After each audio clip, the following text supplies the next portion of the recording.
Not long ago, 3 astronauts named Neil, Buzz, and Mike set off for the moon. Unlike the spacefarers before them, 2 of these men were going a giant step further. They landed on the moon.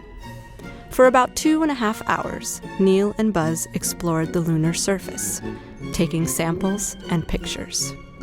What an achievement for rocket science, for space exploration, for the human race, and for photography. An astronaut not only walked on another world, he recorded the stroll.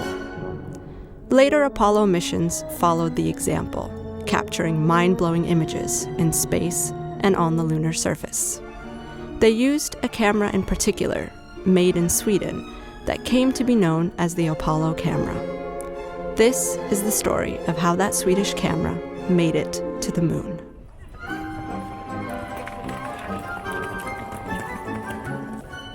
Hello from Gothenburg. My name is Leilan from the European Space Agency, and today we're in Sweden's second largest city to dig up some photos. Moon photos, to be exact. Gothenburg has a rich industrial and cultural history. Volvo was founded here in 1927. So many famous Swedish pop bands come from Gothenburg, including the only one I recognize from my childhood, Ace of Base. But Gothenburg is also home to Victor Hasselblad, who was an industrialist and most popularly known as the maker of the camera that was used on the moon. Now, raise your hand if you thought Hasselblad was German. Americans. To find out more about how a Swedish camera ended up on the moon, we're going to be speaking to the nice folks at the Hasselblad Foundation. Elsa, a historian, and Gunnar, a camera technician who worked on the Apollo-era camera, walk me through Hasselblad history. Hasselblad made a name in the camera industry by selling and developing film. Their first go at actually developing a camera was during World War II. So here we have one of the first cameras that the Hasselblad company built, which was an aerial camera, and it was commissioned by the Swedish military. But Victor Hasselblad dreamed of making a civilian camera, and after a few failed prototypes, managed it in the late 1950s. But here you can see Victor Hasselblad in 1957. The camera was released in New York as well as the very first one, so you can see that's the 500C. While the landmark Hasselblad 500C cameras were highly sought after in the 1960s, the idea of sending one to space was more of an afterthought. Ove Bengtsson, product manager at Hasselblad, explains how one astronaut's hobby led to the company's professional relationship with NASA. In the first Gemini missions, they didn't bring a camera. On the second mission, they brought a tourist kind of camera, and they were very disappointed with the result. So they put together a team of engineers and astronauts, and one of the guys in that team was Walter Schirra. Luckily, he was an amateur photographer. He had his own Hasselblad. So he said to NASA, why don't we use this one? They were super happy with the results. The results are some of the most iconic images of all time. Earthrise, the Eagle landing, man's footprint on the moon.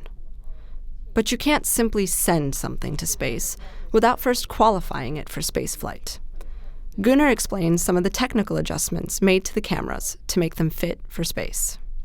So the normal civilian models for on the ground had a viewfinder, yes, but they took that away for the models that flew into space. Why is that? For it's heavy. It's heavy. Maybe. And you have a visor. You can't look at the camera. It takes a lot of fuel to send something to space, so weight is very carefully considered. A heavy viewfinder is no use to an astronaut wearing a spacesuit and a chest-mounted camera. What else was modified? You might have noticed crosses on images on the moon. That's because of this, a Rousseau plate. This plate was inserted between the lens and the film, and whenever a picture was taken, the crosses from the plate would be exposed on the film and appear on the photo. They were used to help determine distance. All but one Hasselblad camera remained on the moon. A malfunctioning 500EL used during Apollo 15 was sent back for troubleshooting. Gunnar worked on the moon dusty model, making sure to save as much of the dust as he could. He's one of the few humans to have a sample in his possession. Little container. Very, very little. That is moon dust. But enough about the cameras. Let's see some of the photos. Hasselblad received copies of the negatives from NASA, which they keep housed at the National Archive in Gothenburg. And this is maybe the coolest of them all, the Apollo 11. Time to geek out to some photos.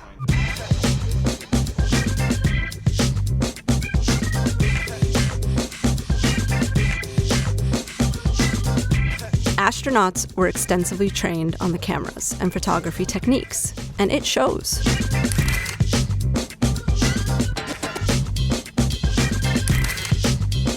Amazing slice of lunar history right here in Sweden. The first photographs from space weren't just scientifically and historically valuable.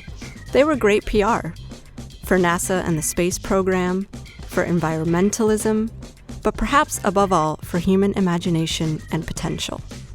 Never before had humans been treated to an alien's view of their home, or, after Apollo 11, to another world altogether. And we want to see more. Not long from now, astronauts will return to the moon. And like the spacefarers before them, they will record the journey and take us along with them. From our view on Earth, it may seem like we're taking the same small steps. But looking out from the moon to Mars and beyond, it's clear that this is where we take another giant leap.